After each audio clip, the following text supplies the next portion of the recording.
உங்களோடு கூட நான் பகிர்ந்து கொள்ள, நான் போன மாதத்தில் நான் ஜெபம் பண்ணேன், நவம்பரில். ஆண்டவரே, எனக்கு ஒரு பாயிண்ட்டு என்ன சொல்கிறது அப்படிங்கிறது, என்ன சொல்கிறது, சரி என்ன சொல்லலான்னு யோசித்து நான் ஜெபம் பண்ணிக்கிட்டு இருக்கிறப்ப, இயேசுவின் நாமம் உங்களுக்கு சொல்லணும்னு ஏன் இருதயத்தில் எனக்கு ஒரு ஏவுதல். அதனால் இயேசுவின் நாமத்தை குறித்து நம்ம பார்க்க போகிறோம். கரங்களை சொல்லுவோம். இயேசுவின் நாமம் எல்லா நாமத்திலும் மேலான நாமம். இயேசுவின் நாமம் விடுதலை கொடுக்கும் நாமம். இயேசுவின் நாமம் சுகம் கொடுக்கும் நாமம். நிறையா பேர் இருக்குது, ஆனால் ஒரு 3 மட்டும்தான் உங்களுக்கு நான் சொல்லியிருக்கிறேன். இப்போ பக்கத்தில் இருக்கிறவங்களுக்கு நீங்கள் சொல்லுங்கள், இயேசுவின் நாமம் உங்களை விடுதலையாக்கும் நாமம். இந்த பக்கத்தில் இருக்கிறவங்களுக்கு சொல்லுங்கள், இயேசுவின் நாமம் உங்களுக்கு சுகம் தரும் நாமம். கரங்களை தட்டி கர்த்தர் நாமத்தை மகிமைப்படுத்துவோம். ஸ்தோத்திரம். ஸோ இந்த ஆண்டு முழுவதும் நீங்கள் வச்சுக்கணும், இயேசுவின் நாமம் எல்லா நாமத்திலும் மேலான நாமம். இயேசுவின் நாமம் ஜெபத்திற்கு பதில் கொடுக்கும் நாமம். இயேசுவின் நாமம் பிசாசை துரத்தும் நாமம். இயேசுவின் நாமம் ஜெயம் கொடுக்கும் நாமம். இயேசுவின் நாமம் வல்லமையுள்ள நாமம். இயேசுவின் நாமம் சாத்தானை மிதித்து ஜெயித்த நாமம். இயேசுவின் நாமம் ரட்சிப்பை கொடுக்கும் நாமம். இயேசுவின் நாமம் எல்லா நாமத்திற்கும் மேலான நாமம். அவர் நாமத்தினாலே நீங்கள் எல்லாவற்றையும் செய்ய முடியும். ஓகே, இப்போ நம்ம எல்லாரும் சேர்ந்து ஒரே ஒரு வசனத்தை மட்டும் நம்ம பார்ப்போம். பிலிப்பியர் 2 புதிய ஏற்பாடு 271 பக்கம். பிலிப்பியர் 2ஆம் அதிகாரம் 9-11 வரைக்கும் எல்லாரும் சேர்ந்து வாசிக்க போகிறோம். எல்லோரும் வாசிப்போம். ஆதலால் தேவன் எல்லாவற்றிற்கும் மேலாக அவரை உயர்த்தி இயேசுவின் நாமத்தில் வானோர் பூதலத்தோர் பூமியின் கீழானோருடைய முழங்கால்கள் யாவும் முடங்கும்படிக்கும் பிதாவாகிய தேவனுக்கு மகிமையாக இயேசு கிறிஸ்து கர்த்தர் என்று நாவுகள் யாவும் அறிக்கை பண்ணும்படிக்கும் எல்லா நாமத்திற்கும் மேலான நாமத்தை அவருக்கு தந்தருளினார். ஓகே, எல்லா நாமம். எல்லா நாமம்னா என்ன? யாராச்சும் சொல்லுவாங்க, இவன் பிசாசு பிடிச்சவன், இவன் குடிகாரன், அவனுக்கு கிட்னி ப்ராப்ளம், அவனுக்கு ஹார்ட் ப்ராப்ளம், அவனுக்கு பிரெயின் ப்ராப்ளம், கடைந்தொல்ல, அவன் தரித்திரியம், அவன் சாபம், ஏதோ ஒரு சிக்கல், குடும்ப சிக்கல், கணவன் பிரச்சனை, மனைவி பிரச்சனை, பிள்ளை பிரச்சனை, அயலகத்தார் பிரச்சனை, என்னன்னே தெரியல, ஏதோ ஒரு பிரச்சனை அப்படின்னு சொல்கிற பிரச்சனையை விட இயேசுவின் நாமம் மேலான நாமம். அதான் மேலான நாமம். இதுக்கு முடியல, என்ன செய்கிறதுனே தெரியல, அதை விட இயேசுவின் நாமம் மேலான நாமம். அதனால் ஜெயிக்கிற நாமத்தை உங்களுக்கு கொடுத்துருக்கிறார். ஏன்னு சொன்னால், நம்ம வந்து கர்த்தரோட ஒப்புரவாயிருக்கிறோம், ஒப்புரவாகி புதுப்பிக்கப்பட்டிருக்கிறோம். ஓகே, அப்போ கடை மூழ்கி போகிறேனே, என்ன செய்யறதுன்னு தெரியலையே, அந்த பிரச்சனையை விட இயேசுவின் நாமம் மேலான நாமம். அது சொல்லி அறிக்கையிடுறப்ப கட்டாயம் என்ன பண்ணுவீங்க? வெற்றி பெறுவீங்க, வெற்றி பெறுவீங்க. எத்தனை இதுன்னு சொல்லிட்டு என் கையில் ஒரு 14 குறிப்புகளை நான் எடுத்துகிட்டு வந்திருக்கிறேன். பரவாயில்ல, நம்ம பார்ப்போம். ஒருத்தர் எல்மர் டவுன் அப்படின்னு ஒருத்தர், இயேசுவின் நாமம் நேம் ஆஃப் ஜீசஸ் அப்படின்னு 700 பேர்களை வேதம் முழுக்க தேடி கண்டுபிடிச்சி எழுதி வச்சிருக்கார். பல தலைப்புகளில் அதை பிரிக்கிறார். பல தலைப்புகளில் ஜெயம் கொடுக்கும் நாமம், உற்சாகம் அருளும் நாமம், ஜெபத்திற்கு பதில் தரும் நாமம், சாத்தானை ஜெயிக்கும் நாமம், தைரியத்தை அருளும் நாமம், பலனை கொடுக்கும் நாமம், சத்துருடைய வல்லமைகளை மேற்கொள்ள உதவும் நாமம், பரிசுத்த ஆவியினால் நிரப்ப உதவி செய்யும் நாமம், கிறிஸ்துவின் ஆவியை பெற்றுக்கொள்ள வழிவகுக்கும் நாமம், ஆவியின் வழியாக தேவனுடைய பிள்ளையாக மாற்றும் நாமம், எந்த சூழ்நிலையாய் இருந்து உனக்கு விரோதமாய் உருவாக்கப்படும் ஆயுதம் யாவும் வாய்க்க பண்ணாமல் போகச் செய்யும் நாமம் இயேசுவின் நாமம். அப்படி அவர் நிறைய சொல்றார். உன்னை தற்காக்கும் நாமம், அந்தகார சக்திகளையும் சத்துருடைய வல்லமைகளையும் கட்டுவதற்கு பயன்படுத்தப்படும் நாமம், அதிகாரங்களையும் துரைத்தனங்களையும் மேற்கொள்ள உதவும் நாமம். அப்படி அவர் கிட்டத்தட்ட ஒரு 700 போட்டு வச்சிருக்கிறார்.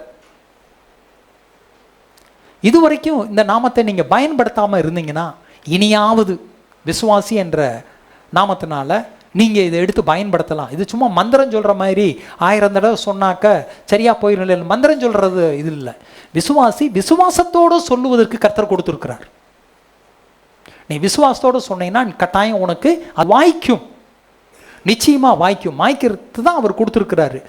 என்ன பெயர் இருக்குதோ அந்த பெயருக்கு ஒரு அர்த்தம் இருக்குது. சில பேருக்கு பேர் இருக்கும், சில பேர் வச்சுருக்கிறீங்கள உங்களுக்கு எல்லாத்துக்கும், அதுக்கெல்லாம் அர்த்தம் இருக்கும். அர்த்தம் இல்லாத பேரை யாரும் வைக்கிறது இல்லை. இந்த இயேசுவின் பெயரில் என்ன இருக்குது? அர்த்தம் இருக்குது.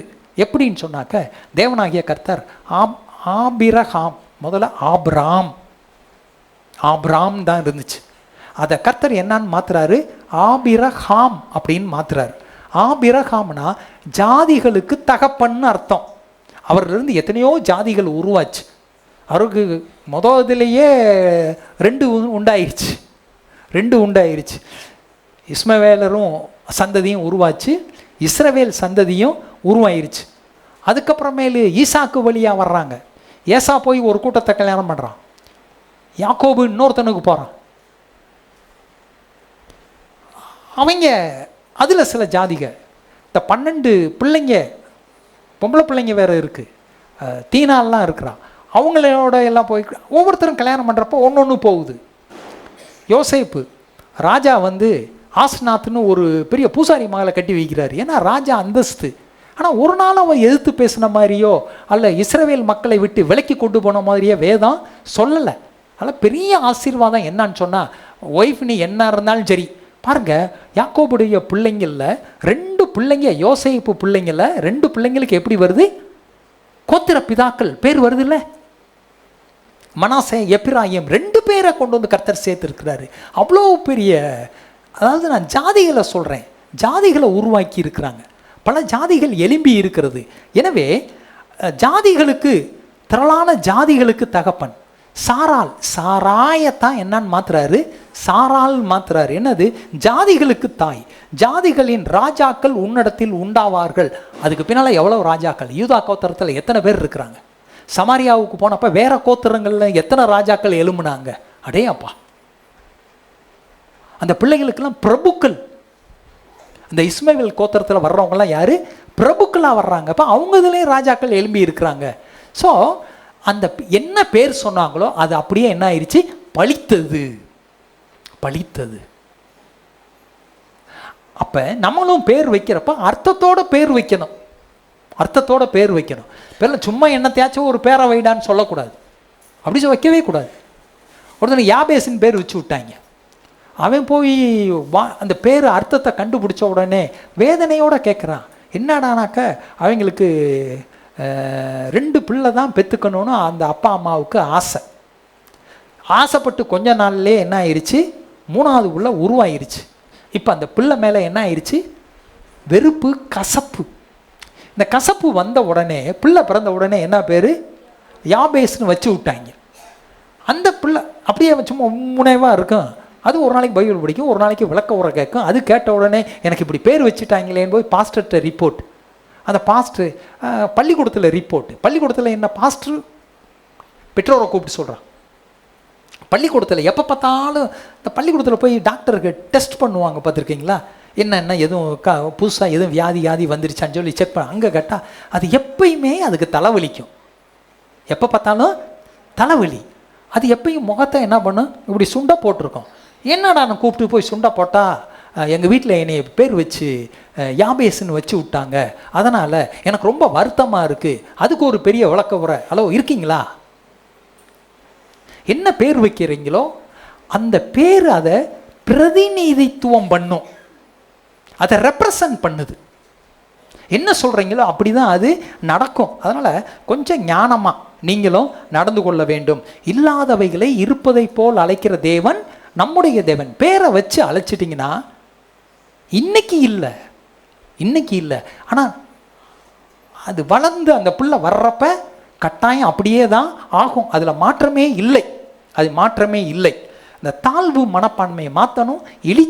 பழி சொல்ல தரக்குறமாக பேசுகிற அந்த பட்டப்பேர் வைக்கிற வேலைகளையெல்லாம் விட்டுட்டு பிள்ளைக்கு என்ன பேரோ அந்த பேரை என்ன பண்ணுங்க? அப்படியே கூப்பிடுங்க. பிள்ளைகளுக்கு பேரை மாற்றாதீங்க, குறைவாகவும் பிள்ளைங்களுக்கு பேரை வைக்காதீங்க. எனவே நல்ல விசுவாசத்தில் வளரணும், நல்ல சாட்சியாக நம்ம இருக்கணும், அது ரொம்ப முக்கியம். ஓகே, இந்த பேருக்கான அர்த்தத்தை சிலவற்றை நம்ம பார்த்தோம்.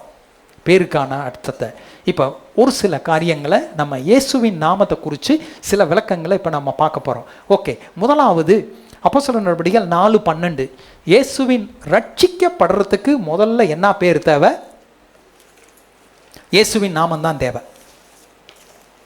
நான் எல்லாத்தையும் இந்த பிரிண்ட் அவுட் எடுத்துகிட்டு வந்துட்டேன், அதனால் நீங்கள் பக்கத்தை தேடி எடுத்துக்கங்க.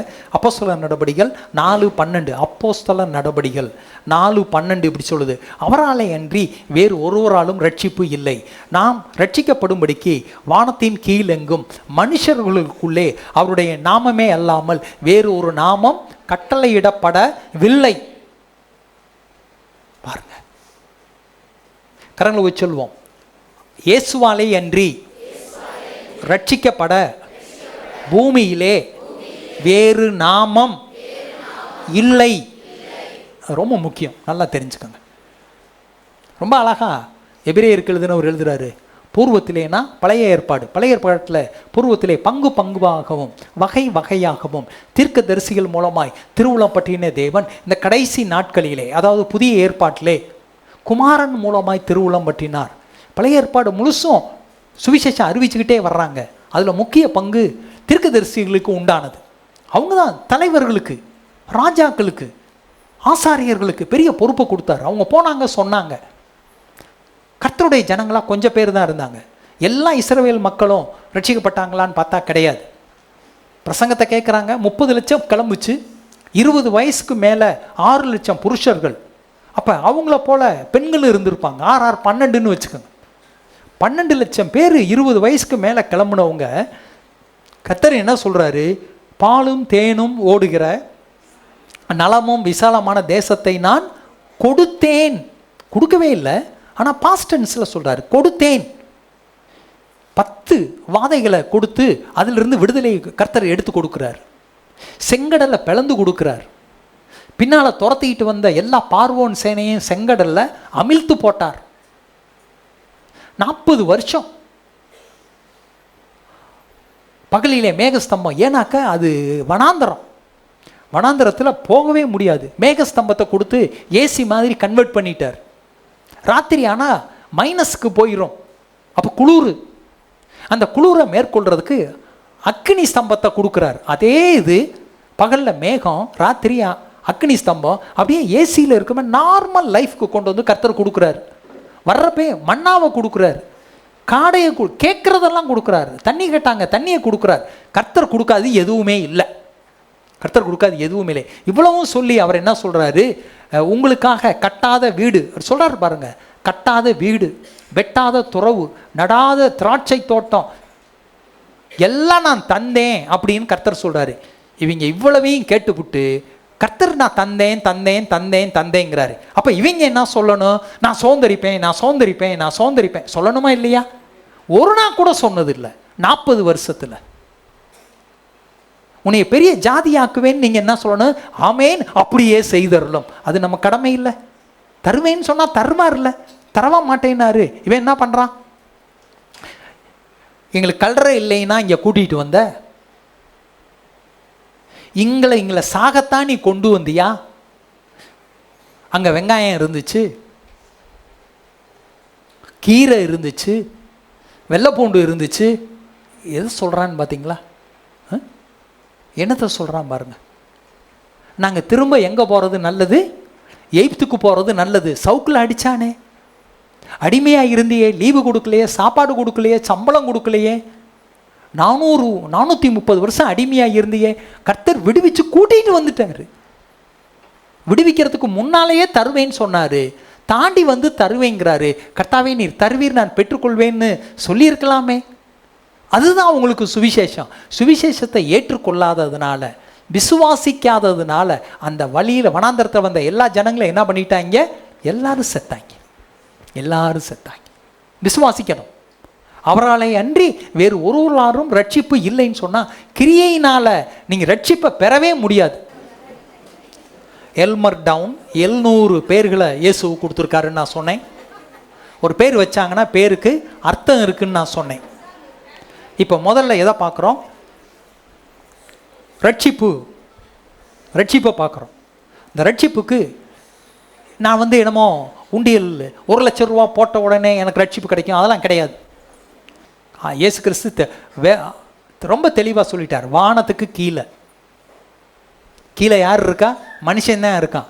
மனுஷர்களுக்குள்ளே ரட்சிக்கப்படுவதற்கு இயேசு என்னும் நாமம் தவிர வேறு எந்த பேருமே என்ன செய்யலை? கட்டளையிடப்படவில்லை. ரொம்ப தெளிவாக நீங்கள் புரிஞ்சுக்கணும். ஏன்னு சொன்னீங்கன்னா, ஆதாம் ஏவாளுக்கு தேவன் கொடுத்த வார்த்தையை அவங்க என்ன பண்ணிட்டாங்க? மீறிட்டாங்க. வார்த்தைக்கு அவங்க பிரச்சனை என்ன? வசனத்துக்கு கீழ்ப்படியலை. வார்த்தைக்கு கீழ்ப்படியலை. அன்றைக்கி பைபிள் இல்லை, ஆனால் வார்த்தை இருந்துச்சு, வாயினால் சொல்லப்படாது. கர்த்தர் தானங்க நேராக சொன்னார், வேற ஆள் மூலமாக சொல்லி விடலையே. தினம் வர்றாரு, தினம் பார்க்குறாரு. புசிக்கும் நாளிலே சாகவே சாவாய். ரைட்டு, நான் புசிக்க மாட்டேன் இருக்கலாம்ல? இருக்கலாம்ல? ரொம்ப ஜாக்கிரதையாக இருக்கணும். அவர் நாமம் போட்டிருக்குன்னு சொன்னாக்க சாகவே சாவாய்னா இத்தினோண்டு பழத்தை நான் லேசாக கொஞ்சோண்டு சுரண்டி தின்னுக்கிறேன், இந்த முனியோண்டு கடிச்சுக்கிறேன், பேச்சே கிடையாது. சாத்தானே போ, அன்னைக்கே சொல்லியிருந்தாக்க இந்த பிரச்சனையே கிடையாது. அன்னைக்கு விழுந்து போனாங்க. கொஞ்சம் கொஞ்சமாக வியாதி வந்துச்சு, சரீர மரணம் வந்துச்சு. சாகிறதுக்கு முன்னால் 950 வருஷம் 750 வருஷம் எல்லாம் 700க்கு மேலே தான் வாழ்ந்துருக்காங்க. 850 950 960 எவ்வளவு ஆயுசு. கர்த்தருடைய சித்தம் என்ன? யாருமே சாகக்கூடாது, கர்த்தரோடையே என்ன பண்ணு, நித்தியமாக வாழ்ந்துக்க. அதான் அவர் சித்தம். பாவத்தை செஞ்சாங்க, வியாதி வந்துச்சு, தரித்திரியம் வந்துச்சு. தோட்டத்தை விட்டு கர்த்தர் என்ன பண்ணிட்டாரு? விரட்டி விட்டார். அப்பா வீட்டில் இருக்கிற வரைக்கும் ஆசீர்வாதம். நீ வெளியே போகிறப்ப ஏதேன் தோட்டத்தை மாதிரி உலகத்தில் நீ எங்கே போறியோ அதை என்ன செய்ய? ஏதேன் தோட்டமாக மாற்று. அதான் கர்த்தருடைய சித்தம். அதை விட்டுட்டாங்க. சாபம் வந்துச்சு, சண்டை வந்துச்சு, யுத்தம் வந்துச்சு, குடும்பங்கள் பிரிஞ்சிச்சு, குடும்பங்கள் நாசமாச்சு. எத்தனையோ ரட்சிப்புக்கு வழியை பார்க்குறாரு. சரி, பிந்தின ஆதாம், அதான் இயேசு. பிந்தின ஆதாம் என்ன பண்ணுறாரு? இந்த மக்கள் இப்படி இருக்கிறாங்களே, இவங்க அழிஞ்சு போயிடுவாங்களே, இவங்களுக்கு நான் என்ன செய்யணும்? வழியை காட்டணும். அதான் ரட்சிப்பின் வழி, சிலுவையின் வழி. சிலுவையின் வழியை தவிர்த்து வர வழியே இல்லை. சிலுவையிலே நம்முடைய பாவத்தை எல்லாம் இயேசு என்ன பண்ணாரு? சுமந்து தீர்த்தார். எல்லா பாவங்களையும் சுமந்து தீர்த்தார். வேதனைகள், ரோகங்கள், தரித்திரியங்கள், சாபம், வலி எல்லாத்தையும் சுமந்து தீர்த்தார். மரித்தார், 3ஆம் நாள் உயிரோடு எழும்பினார். பாதாளம்ங்கிற பிசாசை ஜெயிச்சார், மரணம்ங்கிற பிசாசை ஜெயிச்சார். திரும்ப வரப்போறார். இன்னொரு ஆதாம் வர தேவையில்லை. எனவே அவரை ஏற்றுக்கொண்டவர்கள் எத்தனை பேர்களோ அத்தனை பேர்களும் தேவனுடைய பிள்ளையாகும்படி அதிகாரம் எல்லாம் பாருங்க, பவர், அதிகாரம் கொடுத்துருக்கிறார். அதிகாரம் கொடுத்துருக்கிறார். அதிகாரத்தை நம்ம மீறவே முடியாது. டிராஃபிக் ரூல்ஸை நம்ம மீறினீங்கன்னா பிடிச்சி வச்சு ஃபைன் போட்டுருவாங்க. ஃபைன் கட்டி தான் ஆகணும். ஃபைன் கட்டி தான் ஆகணும். பெல்ட் போடாட்டி ஃபைன் கட்டணும். டிராஃபிக் லைட்டை சிக்னலை தாண்டிட்டா ஃபைன் கட்டணும். இங்கே ஃபைன் இல்லை, நரகத்துக்கு போகணும். எனவே ஒரு கோயிலை கட்டி கொடுத்தேன், ஒரு கதவு வாங்கி கொடுத்தேன், 100 சேர் வாங்கி கொடுத்தேன், மைக் செட்டு, கோயிலுக்கு 2 டிவியை வாங்கி கொடுத்தேன், கிரியையினால் நீதிமான் ஆக முடியாது. எனவே ரட்சிக்கப்படணும்னா யாராக இருந்தாலும் சரி, இயேசு அவரை தவிர்த்து வேற நாமம் யாருமே சொல்லவே கிடையாது. அதனால தான் யோசேப்பிட்ட கபிரியேல் தூதன் சொல்றாரு, அவரிடத்திலே பரிசுத்த ஆவியினால் அவர் கற்பம் தரித்திருக்கிறார். தேவனுடைய பலனினால் அந்த குழந்தை உருவாகி இருக்கிறது. யோசேப்பே, சேர்த்துக்கொள்ள சங்கடப்படாத, தயங்காத, பயப்படாத. பிறக்க போற பிள்ளைக்கு இயேசு என்று பெயரிடுவாயாக, ஏனெனில் தமது ஜனங்களின் பாவங்களை நீக்கி அவர்களை ரட்சிப்பார். அவர் தான் ரட்சகர். அவர் பேர்னால தான் நிற்கிற. இது மதம் மாத்துறது இல்லை, நல்லா புரிஞ்சுக்கோங்க. இயேசுவை ஏற்றுக்கொண்டதுனால கிறிஸ்தவ மதம் ஆயிட்டேன். நோ, கிறிஸ்துவ பின்பற்றுறோம். ஒரு தலைவரை பின்பற்றுறாங்க, இயேசு என்ற தலைவரை பின்பற்றுவோம். இயேசு என்ற ரட்சகரை நாம் பின்பற்றுவோம். உலகத்திலேயே 37% கிறிஸ்தவர்கள். கிறிஸ்தவ மதம் தான் உலகத்திலே பெருசு. பிற பிற மதங்கள்லேருந்து ரட்சிக்கப்பட்டவங்க இருக்கிறாங்க. அதெல்லாம் சேர்த்திங்கன்னா கிட்டத்தட்ட 400 கோடி, மொத்தம் 800 கோடி மக்கள், சுமார் 400 to 450 கோடி மக்கள் இயேசுவை சொந்த ரட்சகராக ஏற்றுக்கொண்டு இருக்கிறார்கள். ரட்சகர், அவரை தவிர ரட்சிக்கப்பட வேறு பேரு சொல்லவே கிடையாது. அப்போஸ்தலர் நடவடிக்கைகள் 2:21 சொல்லுது. 2:21 பேதுரு பரிசுத்த பெற்ற பிற்பாடு அந்த பார்த்துக்கிட்டு இருக்கிற 17 பாஷையில் பேசுகிறாங்க. ஆளுக்கு ஒரு பாஷையில். அந்த நாட்டுக்காரன்லாம் சுற்றி இருக்கிறான். கர்த்தரை மகிமைப்படுத்தும் பொழுது அவர் கொடுத்த விளக்க உரையில் சொல்கிறாரு, அப்பொழுது கர்த்தருடைய நாமத்தை தொழுது கொள்ளுகிறவன் எவனோ அவன் ரட்சிக்கப்படுவான் என்று தேவன் உரைத்திருக்கிறார். கர்த்தருடைய நாமம், புதிய ஏற்பாட்டில் கர்த்தருங்கிறது இயேசு. இயேசுவின் நாமத்தை நீ சொன்ன தொழுதுகொள். ஆக அவர்தான் என் ஆண்டவர், அவர்தான் என் ரட்சகர், அவர்தான் என் மீட்பர், என் பாவங்களுக்காக மரித்தவர் அவர்தான். நான் அவரை ஏற்றுக்கொள்கிறேன். ரொம்ப சிம்பிள். நீ ஒன்றும் எதையும் தூக்கிட்டு வர வேணாம். ரூபாயை தூக்கிட்டு வர வேணாம், மலையை தூக்கிட்டு வர வேணாம், 50 சேரை தூக்கிட்டு வர வேணாம், 2 டேபிளை தூக்கிட்டு வர வேணாம். என் ஆண்டவர், நான் அவரை ஏற்றுக்கொள்ளுகிறேன். அவரை ஏற்றுக்கொள்ளாததான் பாவம். பரிசுத்த பெற்றதுக்கப்புறம் என்ன பாவத்தை குறித்தும் நீதியை குறித்தும் உலகத்தின் நியாய தீர்ப்பை குறித்து கண்டித்து உணர்த்துவார். பாவம்னா என்ன? இயேசு ஆண்டவராக ஏற்றுக்கொள்ளாட்டி அதுக்கு பேர் என்னது? பாவம். எனவே முதலாவது நீங்கள் தெரிந்து கொள்ள வேண்டியது இயேசுவின் நாமம் ரட்சிப்பை கொடுக்கிற நாமம். ரெண்டாவது அப்போஸ்தலர் 2:38, அப்போஸ்தலர் 2:38 இது என்ன சொல்லுது?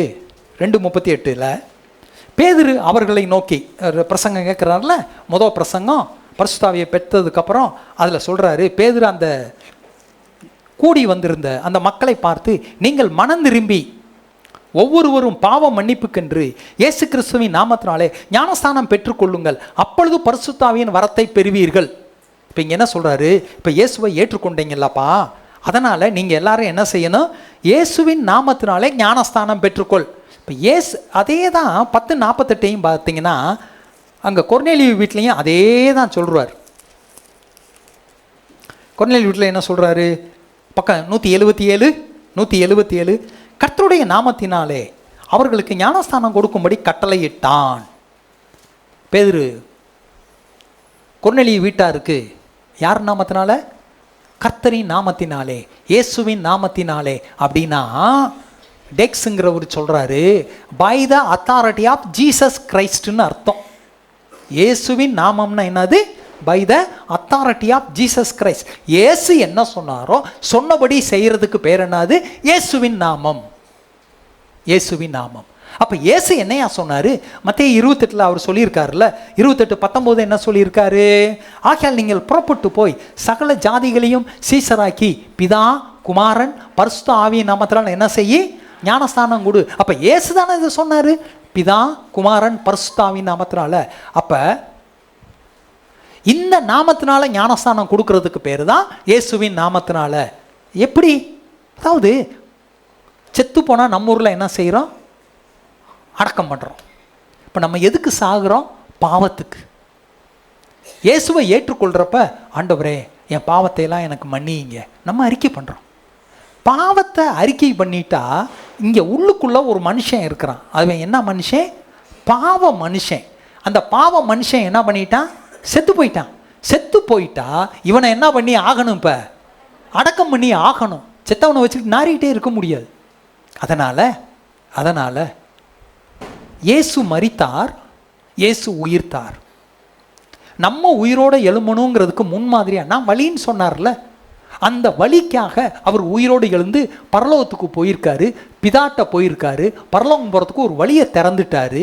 அப்போ நம்ம பழைய மனுஷன் சிலுவையிலே அறையப்படுகிறான்.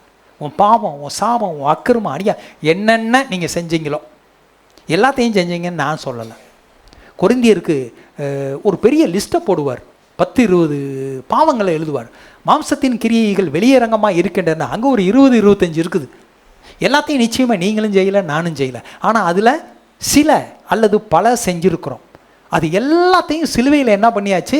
ஆணி வச்சு இயேசுவை அரைஞ்ச மாதிரி பாவத்தெல்லாம் சிலுவையில் அரைஞ்சாச்சு. நான் பாவத்துக்கு என்ன பண்ணிட்டேன்? மரிச்சிட்டேன். இயேசுவோடு கூட நாமும் பாவத்துக்கு மரிக்கிறோம். மரித்த இயேசுவை தண்ணீருக்கு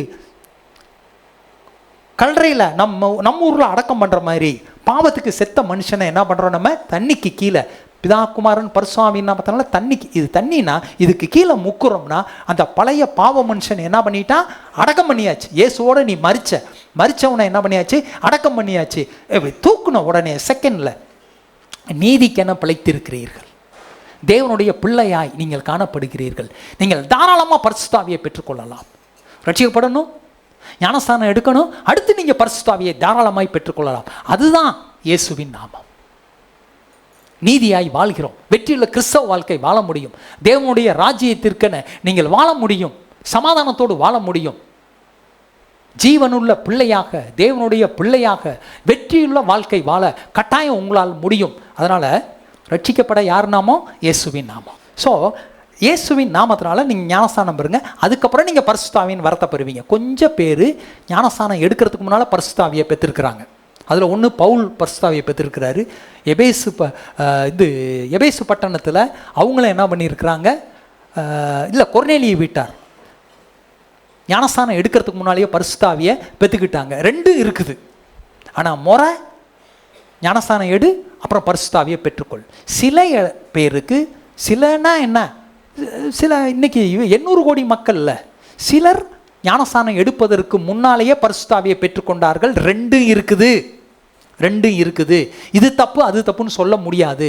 ஆனால் முறை என்னது, ஞானஸ்தானம் பெறுங்க, அப்புறம் பரிசுத்தாவியை பெற்றுக்கொள்ளுங்க. ரெண்டா பார்த்துருக்கோம். ஓகே, மூணாவது ஜெபம். எல்லாரும் சொல்லுங்க, ஜெபம். பைபிளை தான் நம்ம பேசணும்.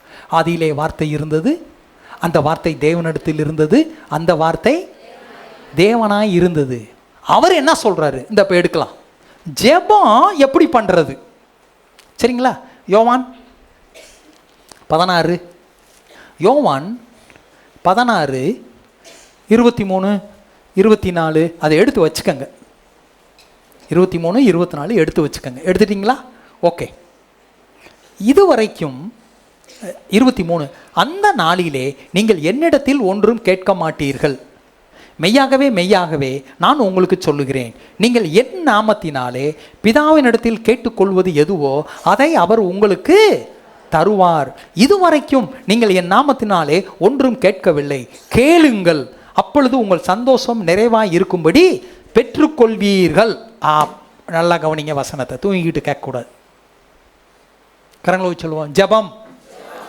இயேசு உயிரோடு இருக்கிறப்ப சொல்கிறார். இதை உயிரோடு இருக்கிறப்ப என்ன சொல்கிறாரு, அந்த நாளிலே, எந்த நாளிலே, உசோடு இருக்கிறாரு.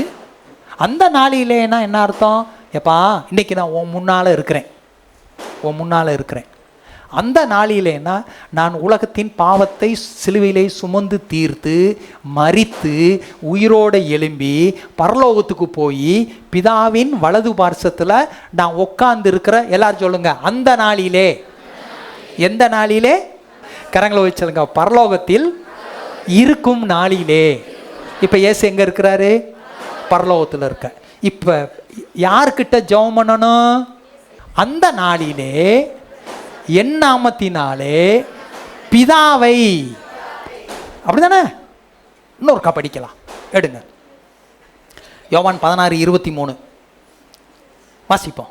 அந்த நாளிலே நீங்கள் என்னிடத்தில் ஒன்றும் கேட்க மாட்டீர்கள், மெய்யாகவே மெய்யாகவே நான் உங்களுக்கு சொல்லுகிறேன், நீங்கள் என் நாமத்தினாலே பிதாவினிடத்தில் கேட்டுக்கொள்வது எதுவோ அதை அவர் உங்களுக்கு தருவார். மெய்யாகவே மெய்யாகவேனா என்ன அர்த்தம்? சத்தியமா சொல்கிறேன். ஒரு தடவை சொன்னால் காது கேட்காதா? நான் 2 தடவை சொல்கிறேன். கன்ஃபார்ம்டாக சொல்கிறேன். யாருக்கிட்ட கேட்கணும்? யார் பேரை சொல்லணும்? இயேசு பேரை சொல்லி பிதாட்ட கேட்டா பதில் யார் கொடுப்பா? பிதா கொடுப்பார். புரிஞ்சிருச்சுங்களா? நோக்க சொல்லவா? இயேசு மூலமா பிதாவை கேட்குறப்ப பிதா என்ன பண்ணுறாரு? பதில் கொடுக்குறாரு. இயேசு என்ன சொல்லுவார்?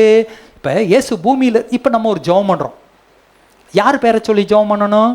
இயேசு பேரை சொல்லி. அப்போ யார் ஜெபம் பண்ணுற மாதிரி இருக்குது? இயேசுவே ஜெபம் பண்ணுற மாதிரி இருக்கு. அதுதான் அர்த்தம். ஜெபம் இயேசு பண்ணுற மாதிரி இருக்கும். ஏன்னா அவர் தானே பாவத்தை சுமந்தவர். அடியையும் வேதனையும் ஆணி அடிக்கிறதையும் சவுக்கடியும் பெற்றது இயேசு இல்லை? அவரால் தானே இன்னைக்கு மீட்பு. அதனால் அந்த நாளிலேனா அதான் இப்போ இந்த காலகட்டத்தில் நம்ம இருக்கிறோம். அப்போ எப்போ ஜெபம் பண்ணாலும் இயேசு பேரை சொல்லி ஆரம்பிக்கணும், இயேசு பேரை சொல்லி முடிக்கணும். இது இல்லாமல் ஜெபம்னா இந்த கூரைக்கு மேலே உங்கள் ஜெபம் போகாது. சுகத்தை கொடுங்க ஆண்டவரே, ஐஸ்வர்யத்தை கொடுங்க ஆண்டவரே, நல்ல வேலையை கொடுங்க ஆண்டவரே, நல்ல சம்பளத்தில் நான் வேலை பார்க்கணும். அதுதான் உங்களுக்கு சித்தம்னா என்ன? அவர் சித்தம் உன்னை ஆசீர்வதிக்கிறது தானே. கர்த்தருடைய பிள்ளை அவர் என்ன சொல்றாரு? என் தேவன் தம்முடைய மகிமையின் ஐஸ்வர்யத்தின்படி என் குறைவை எல்லாம் கிறிஸ்து இயேசுவுக்குள் இம்மையிலே. பணம் எங்கே வேணும்? இங்கே வேணுமா இல்லை பரலோகத்தில் வேணுமா? இங்கே தான் வேணும். நகை நட்டு இங்கே வேணுமா பரலோகத்தில் வேணுமா?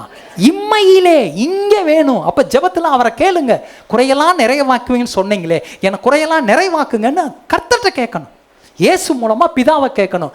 வேற மாற்றி ஜெபம் பண்ணியிருந்தா மாற்றிக்கங்க, பிளானை மாற்றிக்கங்க. இயேசு நாமத்தினால ஜெபத்தை